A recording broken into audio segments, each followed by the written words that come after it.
Hello everyone, this is Dennis and welcome to episode 21 now of the Red Sea podcast. Finally back on some proper scheduling and proper tracking. I may be melting live on camera with 41 degrees at 8 p.m., but I'm thankfully not solo as Gav can finally join me again even for a bit. How are you, man? Good man. I can relate to the 40 plus degree weather. It's pretty much all we're stuck with here. I think today we're getting up around 47. So, fun stuff, man. Thank God for air conditioning. Thank fucking God for air conditioning indeed. 47 is insane, by the Yeah.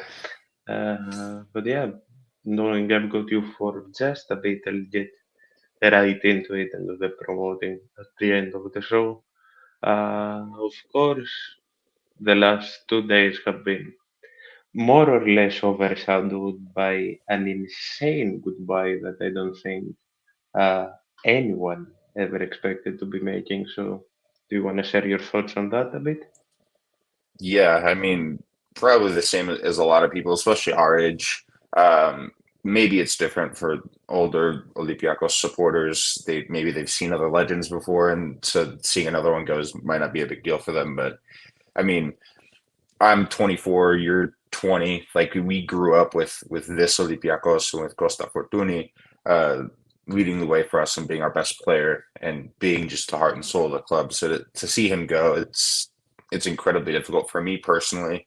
I would say he's my favorite footballer of all time, just because, again, the age I am, he basically what I grew up with being the guy for my favorite club, um, and just like his play style and kind of guy he is. It's really a dying breed as far as that's concerned. Of like that, just really classic techie number 10.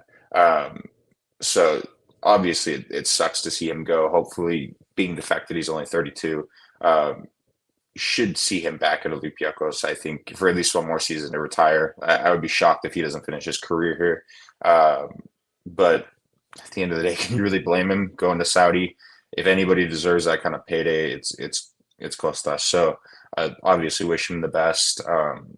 It's unfortunate that we couldn't have him again this season for the Centennial after winning a European title, but I don't think there's any better state that a player could leave us in after leading us to that. So, uh, like you said, very emotional, but we wish him the best. Not having him as captain next season is going to be something, and I've shared my thoughts very openly on Instagram, all three posts, and especially the first thoughts that came through my head are all pinned. I think the long thread is pinned on Twitter as well. Uh, as you said, if anyone deserves it, it's him. It's really just him. I think it's 6 million total, 2 year closed deal, if I'm not that mistaken. So, as you said again, he should be back after that. I guess he'd be back. But yeah, it's gonna be very, very weird to not see him play. I think I even agree with you about him being my favorite player. He's literally been the heart and soul of this club, and whoever disagrees can rightfully fuck off. All of you know, all of you listening know, especially a certain article that I'm talking about.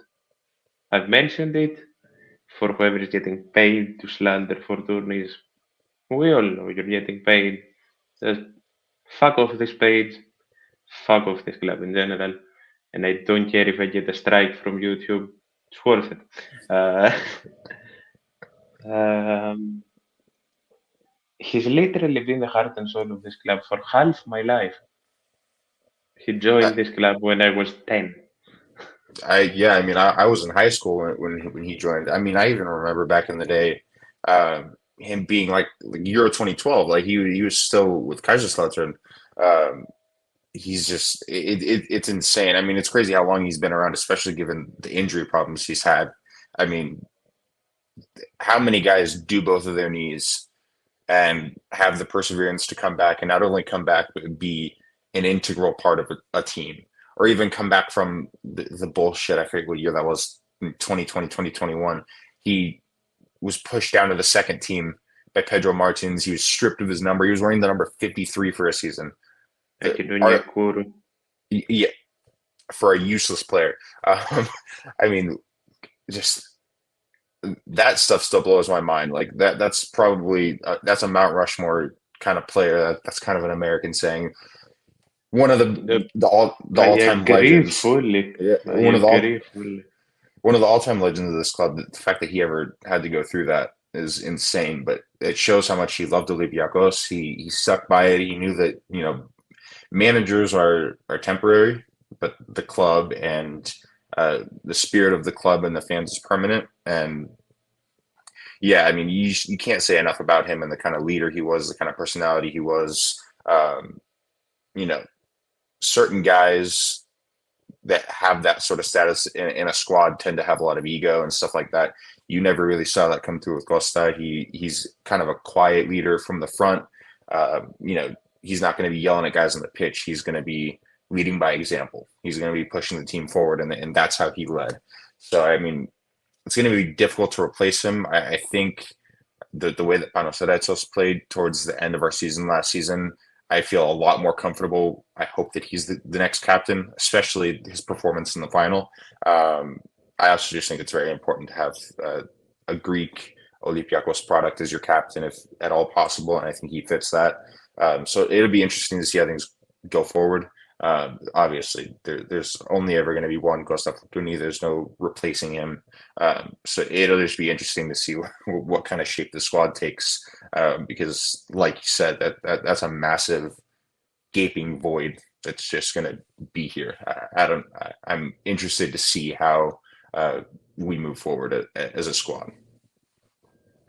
I always go back to the example where he rejected the Premier League back in 1920. I always go back to that example. But even football-wise, we saw last season where, as you said, it's a player that came back from doing both of his knees and not only came back to be a crucial part of the team, but also give us one of his best seasons, if I'm not mistaken. I think it was 11 goals and 17 assists. I think it was 11 and 19. I want to say 11, 19. I think he had 30 goal contributions. I mean, even from the beginning, right? I mean, I think that's one of the things with the shape that our European campaign took. We forget a lot of those really early contributions. Costa Fortuny scored 21 seconds into our first European match of the season. He had another worldie against Čukarički in the playoff round. The goal he scored against West Ham is probably the reason we win that game, and that is part of the reason we made it to the Conference League. So, show that live, we'll never forget that goal. I mean, back to front, like you said, I would say this is probably, I want to say it was his first or second season where he had like 40-something goal contributions almost a decade ago now. It was his second. His second. He really turned back the years this time around, but I don't think that's to anyone's surprise. We all knew that he had that in his repertoire, and really the only reason that kept him from showing that every season was the injury issues and then the Pedro Martins issues. I mean, he ended with 200 on the dot, 200 goals and assists in 343 matches. For a midfielder, that's insane. Like, how many strikers don't have that goal scoring record? I don't think Youssef El Arabi scored that many goals. And he had a ridiculous record himself. I think he had 94. Yeah, I mean, you can't say enough. You will never be able to say enough. I am just scrolling through to make sure I have the complete stats perfectly. Yes, 94 goals, 106 assists. Worth mentioning that he is our all-time assist leader, of course. In 343, which is crazy. There won't ever be enough to say. Thank you won't be enough, but I feel like covers everything truly. And as with you, I more or less, as said on Twitter as well, I more or less agree with the captains we both have in mind. I'll move on for a bit so I can get your opinion on our newest signing as well, as reported by Fabrizio late last night. I saw it early this morning. Uh, the very famous, let's not lie to ourselves, Martin Braithwaite will be joining Olympiacos, I think, on a 2 year deal. That may be bullshit, take it with a grain of salt. Uh, but he was supposed to be here today. He will probably be here tomorrow. It's confirmed that he's joining us. The deal won't break now. What's your thoughts on that? On him probably coming in as a backup striker, I'd be guessing. I mean, as a backup, he could be a backup for a lot of teams in a top five league. Um, that's where he's coming from Espanol. I think he's a fantastic signing. We're getting him for free. He has, I mean, my comparison that I made, I mean, I got to this news sooner than you did because it's the middle of the day for me when it comes out. Um, he's joining us age 33. The parallel I draw is Yusuf Al Arabi in 2019. He joined at 32, came in with a marginally better goal scoring record, but playing in worse leagues. Um, I mean, obviously, Even if he's half as good. exactly. Even if he's half as good, because he's not coming in as our number one guy, but he absolutely has the ability to be as productive as a player like Yusuf Al Arabi. He's coming in at a similar age. He's played in England. He's played in Spain. He's played in France. I mean, he has so much experience. I think it's a great signing. It's low risk too because it's for free. So I mean, if this guy doesn't pan out, it's not like we paid a bunch of money for him. And as a backup striker behind El Kabi, I don't think you can get much better than that outside of the top five league for those two guys as your striking depth with Costulas behind them as, you know, your kind of sporadic player. But I think it's great signing. I'm all for it. As you said with Costulas as well, he's not really gonna draw time from him because he's mostly here as that veteran backup that every team needs. Uh, he finished last season with 22 and 3 in 45, which isn't bad at all, in my opinion. Uh, Very different profile from El Kabit. I think he fits Mendilibar's playstyle a lot. My only worry with him is the character problems that we've heard from almost everywhere. But I'm pretty sure with a coach like Jose Luis Mendilibar, I don't think that will be much of an issue, but we'll see. I'm, as always, the best mirror will be the field. So there's not really a need for speculations, but I think everyone is more or less positive. Yeah, I mean, like I said, it's low risk. So even if he does come in and for whatever reason has issues, you move on, you cut your losses there. It's not like you really lost a lot on that. I think the character thing as well. I mean, you have to consider the types of environments he's been playing in, especially Barcelona the past couple of years. The whole thing that happened with Leganes and how they signed him. Um, I think Spanish football at times just has a penance to be a bit of a soap drama, so that might be part of it. You know, I think with him coming in with probably much lower expectations and less pressure should be good for that. And then, like you said, having Mendilibar, we saw how many players quarter of the way in the last season were we hearing that were issues in the locker room, and then suddenly Mendilibar comes in and they're all ticking. So I think a lot of times those reports kind of have to take with a grain of salt because I think that has to do with how the players are handled most of the time. Um, so we'll see. I mean, this is a guy. He's played at World Cups. He's played at European Championships. I think that's another huge area of experience that for a club like Olympiacos is huge. Playing for a good Denmark team at some of the biggest stages in football, I think that's huge. And as far as the Costulas thing, being behind him and El Kabi, I think those are two potentially great mentors for him as a striker. Just to kind of soak and absorb, like kind of sponge it all in, and hopefully change his game because he's a very different player than the two of them. So he has his own strengths, but being able to pick up on, how El Kabi runs and uses his body and then Braithwaite's, a lot of his talent is kind of being that physical hold up, kind of target man striker. I think those are two areas that Costulas could potentially improve a lot, to go along with his athleticism. So I think it's a win-win all the way around. Like you said, I think everyone's mostly positive. I don't really see any downside to this. And thankfully, with the news that El Kabi is supposed to be re-signing, we should be set at striker, which is good. I'm not really touching on the LKB deal yet because that saga has me more confused than anybody, I think. And as we have seen, I think more than ever in the last few weeks, Greek media is really not to be trusted anymore, especially some Greek media. The only thing that worries me, this is a mentality thing that I have, is that strikers, especially, but players who come to Olympiacos and don't have that much experience from lower leagues and have played most of their careers in the top five, sometimes worry me. There have Well, been, of course, exceptions like Jovetic, but we've seen also exceptions on the bad side. So we'll see.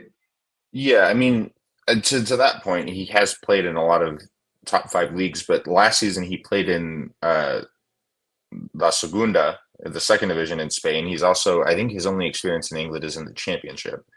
So he has played in some lower level leagues. So I hopefully I don't think that should be an issue.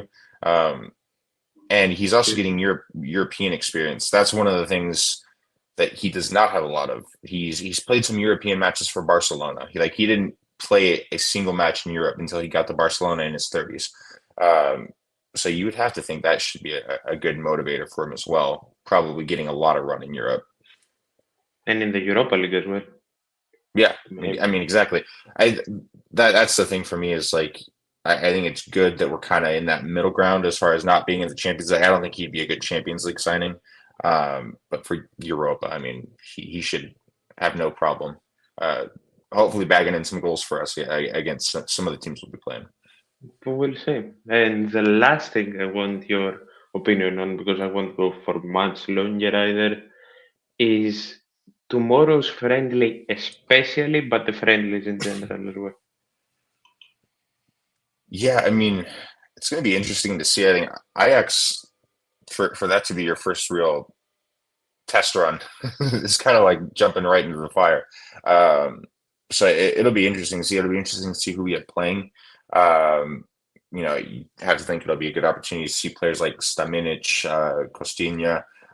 They're playing right now and they're up 2-0, by the way. Just, Who are they playing?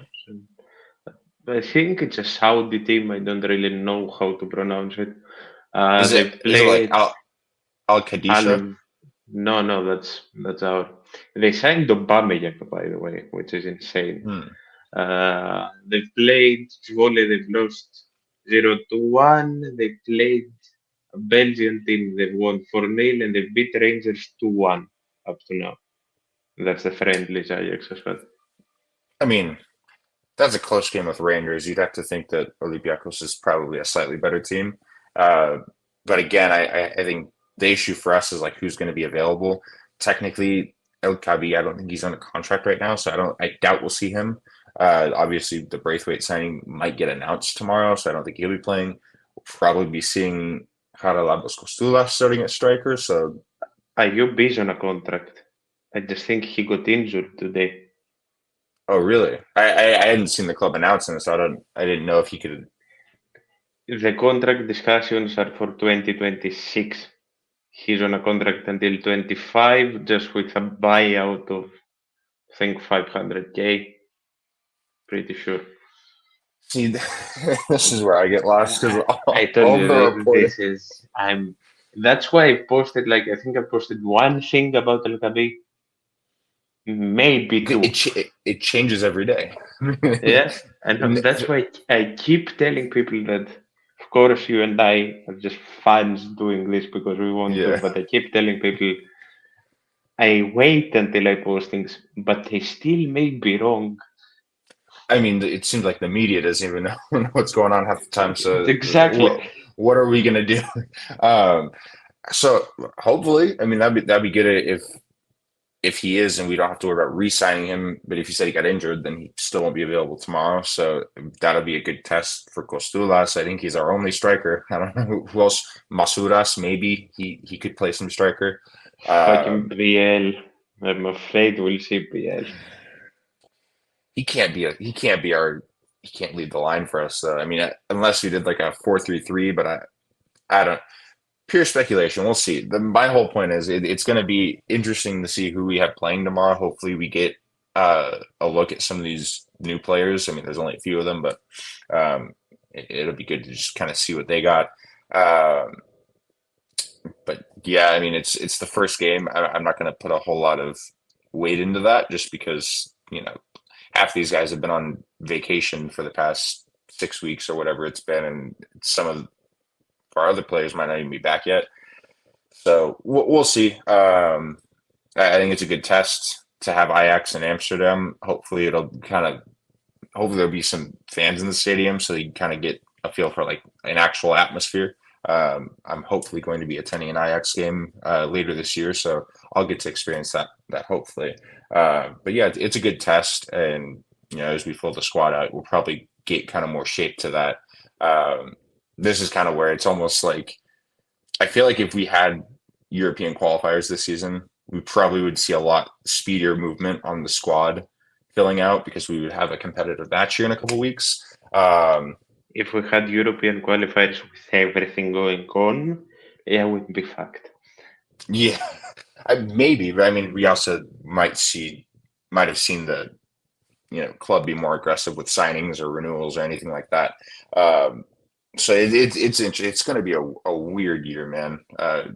This first year in how long we haven't had qualifiers. It's obviously the first year in a decade without Fortunis. Still waiting on renewals for guys like maybe bringing Podence back. Still haven't heard anything on Andre Horcha. While we're on the topic of that, by the way, big ups to Daniel Podence for the other day and the Wolves friendly with Como because he's technically a Wolves player right now. Thought of little 5'5" Daniel Podence punching a probably 6 foot plus center back in the face for being a dick to Hwang Hee-chan is just it's a great image to imagine. But yeah, hopefully that's the guy that we have back because everything I hear about Daniel Podence, I just love him more, and that's not even talking about the kind of player he is on the pitch. Yeah, man, exactly. Anything to say on the rest of the friendlies? The Roma friendly will be definitely interesting. Yeah, I mean, I would have to look at that. I saw that come out last week. I'm going to be honest, I've forgotten most of the games they're playing. I knew Ajax because they announced that like a month ago. You want me to just list them off fast? Yeah, that would be great. We're playing Ajax. We're playing the team you mentioned before. I'm pretty sure it's the team Michel coaches as well, if I'm not that mistaken. Then we're playing Nijmegen. I think that's pronounced another Dutch team. Then Nijmegen. we're Nijmegen. Thank you. Then we're playing the now annual Nottingham friendly. We play with Aris Limassol in Cyprus, not our Aris. And let me catch the new ones as well, really quickly. As I said, we are playing Roma. And I think there were two more. I think it was Mechelen and one more. I'm pretty sure. Where are we playing Roma? Is that going to be neutral or is that home or away? There it is, found them. Pretty sure it's in Rome. that'll be another good test as far as playing a game in an atmosphere. Hopefully, We are I, playing Mechelen in the Netherlands, and once it decides to load, of course. We are playing. I think that's a second division Italian team, Ternana. I don't know. yep. And then Roma on the third, which is before the Nottingham friendly, which is back here. So it's Netherlands, Italy here, and then Cyprus. Yeah, I mean that'll be a good test run as far as like getting the travel in. Obviously, playing some away matches, Ajax, Roma. I think that's a couple good tests right there. Um, but yeah, I mean, it shows kind of how slow things are going right now because we're talking about friendlies and what that You, schedule is going to look like. you have to, you have to Yeah, show that. I just wish we were talking about more player signings, but that's just me. I'm anxious about all that stuff. I Um, think we'll go insane if we get into that right now. I think yeah, we'll go that mentally insane. yeah, absolutely. Hopefully, we'll also get the home kit revealed tomorrow. They've revealed the third and the away in consecutive days, so Hopefully it potentially, will be tomorrow. And hopefully yeah. it's not a disappointment. I mean, we've been hearing for Hopefully. months that this is supposed to be like an insane jersey. So I hope so. I've been a little bit underwhelmed by the first two we've gotten, just kind of looking pretty templated. I don't have any issue with them. Just kind of boring. I Uh, said I liked the. I've had some disagreements, but I said I've liked the away kit the a one thing lot. the one thing I saw on the away kit, so I mean, obviously, I like the colorways. I think it'll look really good if it's like with crimson shorts and crimson socks. If it's just Yeah. all white, like I think that'll look too plain. Mm. Um, but I did see a picture from, I believe, Steve Conturu, um, showing it Someone posted that, yeah. the Adidas logo. It looks like the symmetry is off, at least on some of the printing, because the pinstripes on the picture from the club, it looks like it's lined up with the Adidas logo and the badge. But in person, one of the pinstripes goes straight through the Adidas logo. Hopefully, I'll that's wait. Yeah, I'll wait until I see the official one, which will probably be tomorrow with Ajax. By the way, for the people here, all the friendlies will be streamed by Cosmote, as far as I saw today. I don't know if that's a good or a bad thing, honestly, but I'll get into that another day. But yeah, all the friendlies will be streamed by Cosmote. For the people outside of Greece, I'll find a way to stream them and I'll update. I'll be looking on these pirated Russian stream sites. That's how I have to rock for a lot of Olympiacos matches. Cosmote is really something. Can you stick around anymore or do you have to I go? mean, I should be good for a little while longer. How much longer were you thinking of going? Just want a list of the derbies and I'll just finish it. I should be good. It's slower than I thought it was going to be. So Yeah, I mean, I'm fucking happy about yeah, that. Of course, the Super League programs out in general. I think we start with Volos, if I'm not completely mistaken. Uh, I'll just list off the derbies and go over the full program along with the EuroLeague One next show. We face Panathinaikos as our first derby of the season on the 7th game week and then on the 20th. Uh, AEK is the second to last on both rounds, 12th and 25th, as AEK usually is near the end of the regular season. PAOK is the 11th and the 24th, so we have PAOK and AEK back to back twice. And then I still don't consider them a derby, but they are listed. Aris is on the 5th and the 18th game weeks, of course. That is still a long ways to go, but honestly, early. We'll do a prediction thing, of course, if you want as well. But early derby predictions. The only team that strikes bit of fear in me is Ike. Yeah, I mean, they've probably been the most consistent Greek club over the past 3, 4 years as far as just how they tend to perform domestically. Obviously, not in Europe because they're shit in Europe. Um, so I would agree. I mean, Palka are going to be good again. They haven't really lost a whole lot. We'll see if they make any big signings. Panathinaikos, I mean, on Pauk paper, usually take a massive dip after seasons like the last one, and it's still a long summer. yeah, but I mean, they've tended to lose a lot of major players. I haven't seen I'm not Ike, Pauk lose I don't anyone think significant. they have, but they're also not yet. They lost Meite. Yes, Meite, who that's for true. me was a great player last season.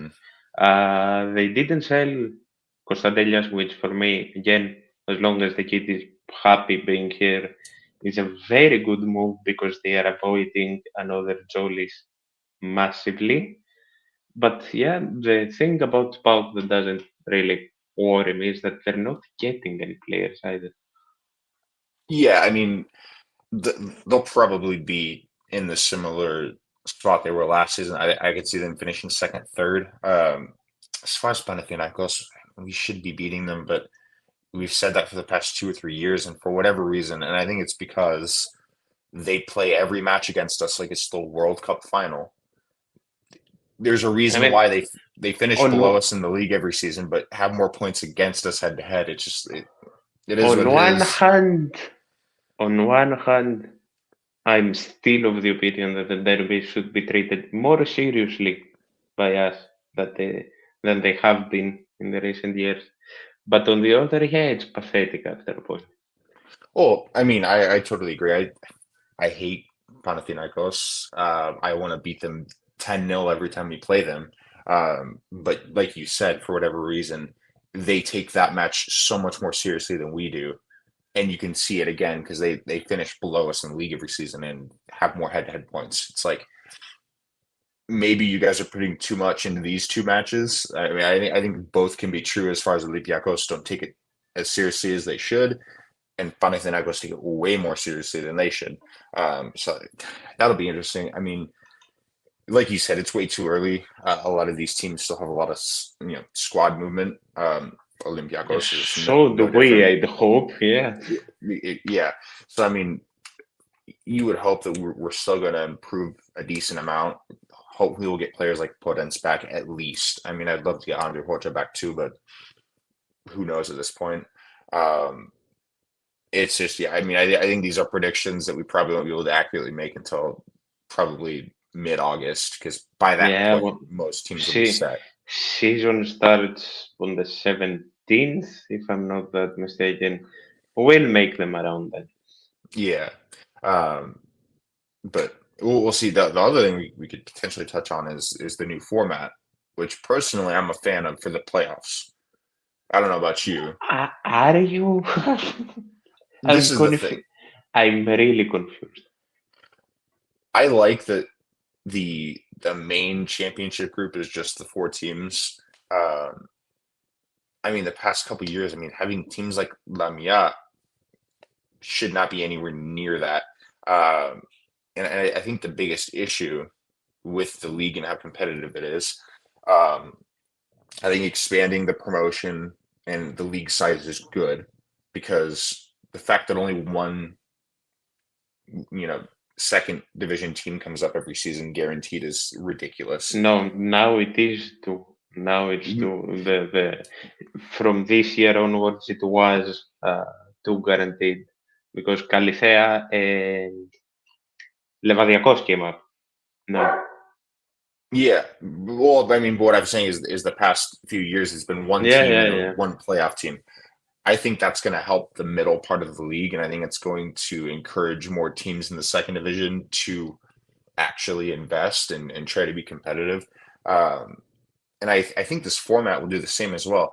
Having 1 through 4 as the championship group, I think is great. That's going to be your big four pretty much every season. I think it's also going to encourage teams like Olympiacos, Panathinaikos, AEK to take all of their games more seriously because you don't want to finish outside of that top four. So that's going to make the top more competitive. I think having the 5 through 8 as the European playoffs. I mean, Aris are always probably going to be in there. Then, maybe a team like if they can get their shit together, Tromitos, Ofi, Asteras. Hopefully, one of those teams or two of those teams start actually being competitive again because we haven't seen that 5 years now. So hopefully that'll encourage teams in the middle to actually try to start investing and play more because you can actually get Europe now. And then having the relegation group kind of stay the same. That's not much of a change for me. Personally, I'm a big fan of the changes. I think that it encourages a lot of competition for the whole league. But that's just me. I guess we'll see how it plays out this next year or two. Because in Greece, something can look great on paper and not pan out. I'm willing to give it a chance. I've said I'm more than willing to give it a chance because I fully agree with you on the part that this format is stupid. It's one of the worst we've had as a league. Three things though. I hope Calicea's proposal goes through and that we turn into a normal league with 16 teams and 3 relegation and promotion sides, not 2 or 1.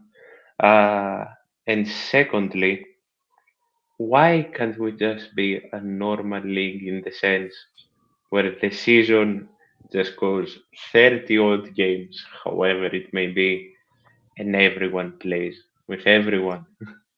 I don't get that. I I really mean, don't.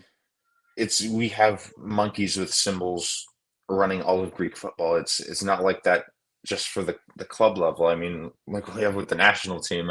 I mean, I might be one of the most cynical fans in that aspect as well. The leadership is just brazenly incompetent through and through. So that's why hopefully it'll change at some point. Hopefully we get more voices like Kalithea coming through and saying, hey, this needs to change, but I'll believe when I see it.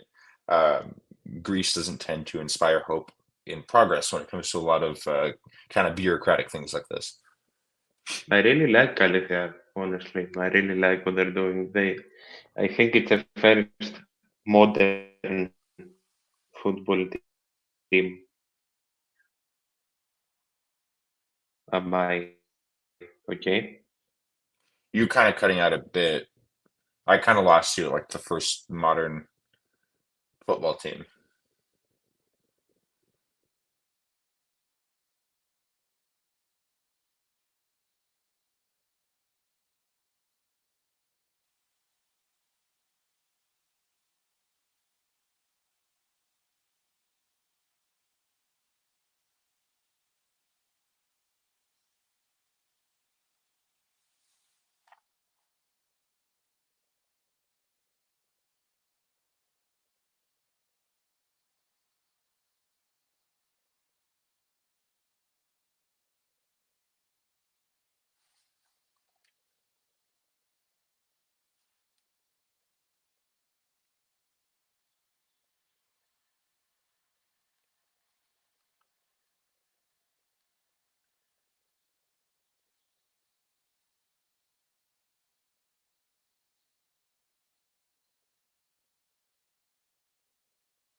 Okay, it looks like Dennis is having some technical difficulties. But just to kind of finish that point, obviously it's good having more teams come up from the second league. Hopefully, sides like Califea that are progressive and forward thinking, modern in the sense that Dennis mentioned. Uh, you know, I think our format shows that. we are kind of stuck 15, 20 years behind a lot of other leagues in Europe, and hopefully a lot of the progress that Olympiacos has made in European competition uh, can help push us My, forward. my phone damn near exploded. I'm back now. It's that heat, man. It's melting the electronics. Yeah, it really is. Jesus Christ. What were you saying? Because I heard nothing in past two. No, I was just finishing kind of your point about Calife coming through and being one of the first forward-thinking modern football clubs Yeah, that we've gotten come through in a while. I think the last one was Offi when they came up, honestly. Uh, and I think that's it. I don't think we have anything else. As you said, things are slow. Uh, Next show, would you be on to touch on some basketball? Potentially, I mean, that could fill in some slow parts for us. There is news. There is news in basketball in general. There is so much more news. Though. I don't know if you got the last episode. If any of you haven't, please do. The last two episodes have been the most successful by far. Like they both, I think they're both like five away from 100, which our most popular episode was 32, I think. So it's an insane difference. It's generally been just a great welcome back, and I've said how much I appreciate everything.